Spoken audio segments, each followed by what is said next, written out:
think you know a thing or two about sex? You may be right, but you may also be way off base. Here to help us erase myths and misconceptions is our sex and relationship expert, Dr. Jessica O'Reilly. Dr. Jess, we love having you here. Listen, there's so much information right at our fingertips when it comes to any subject. That includes sex.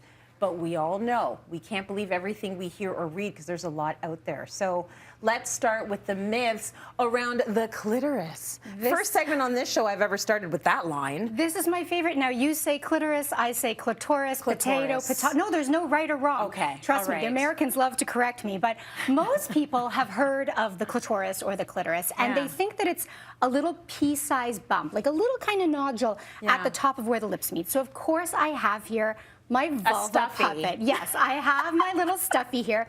I just want to note that the vulva is everything on the outside, and we don't even learn that word growing up, vulva. That's right. I don't know, we all had these like secret words. My parents called it like a punji. I don't know if your parents had a different cookie, a little fishy, a taily, everything. Taily. Yeah, everything but an actual vulva slash vagina. Exactly. So the vulva is on the outside, and then the vaginal canal is on the inside. But so importantly, we have the clitoris. So the clitoris only serves one function, and that is pleasure. And we don't learn about that. I think I was in my 20s when I learned about that. So I just want to show you here that we tend to believe that the clitoris is this little pea-sized bump right here, right where the lips meet, but that is not the clitoris. That is only the head of the clitoris.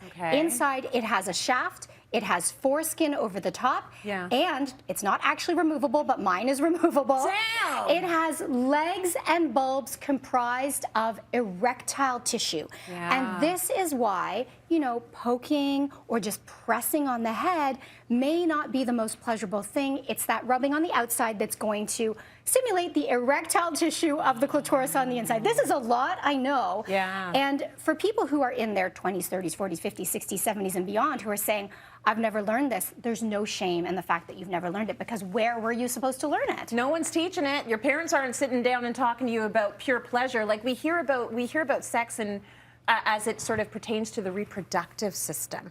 We don't hear about sex as it pertains to just pleasure. And women are actually really lucky that we have this that is just meant for pleasure. It's got no other use. Does it do anything? Does it wash dishes? It doesn't do anything. No, it won't vacuum for you, won't make you dinner.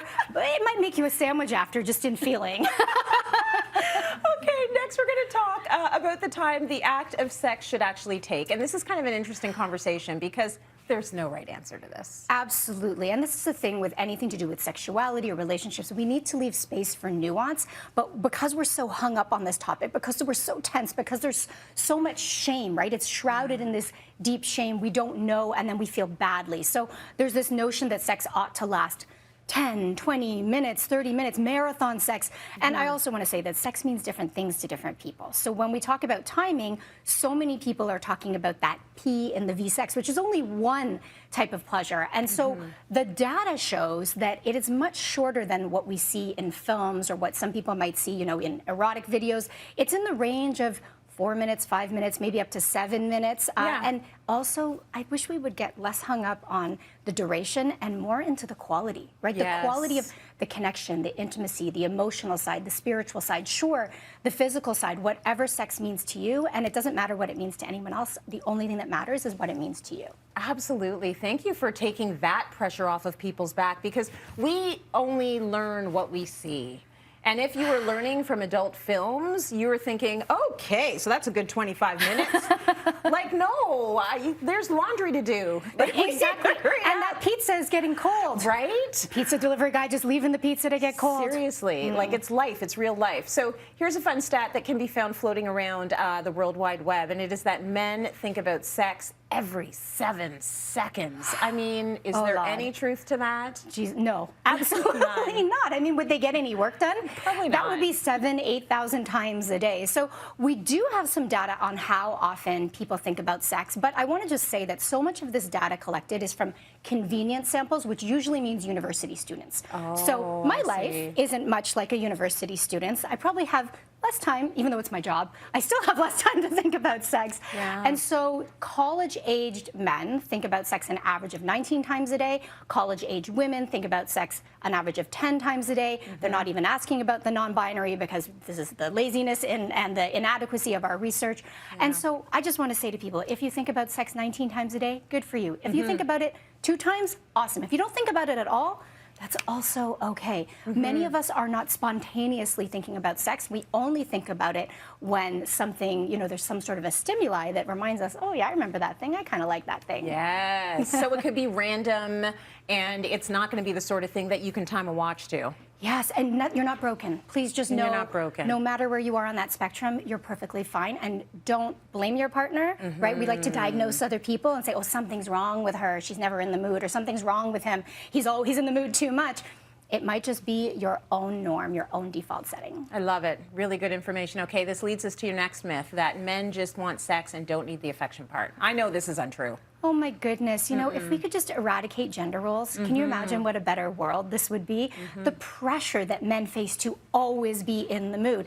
And then, I'll tell you this, when I was in practice and I'd see couples, especially hetero couples, when the woman wanted it more and the man wanted it less, there were all these additional issues and layers of emasculation, her feeling rejected because women have been taught that our social, our valuable capital is in being wanted. And desired. So, and we have just a wealth of data that we could get into showing that men desire affection, they desire cuddling, they're happier in relationships when it's intimate. It's not just about the sex. And the idea of men using kind of relationships as a means to an end of sex really devalues men and paints them with this really sad brush. And they're beautiful human beings like people of all genders. I've always said this whole idea of masculinity and the way it's been sort of set up for everyone, it's sad for women and men.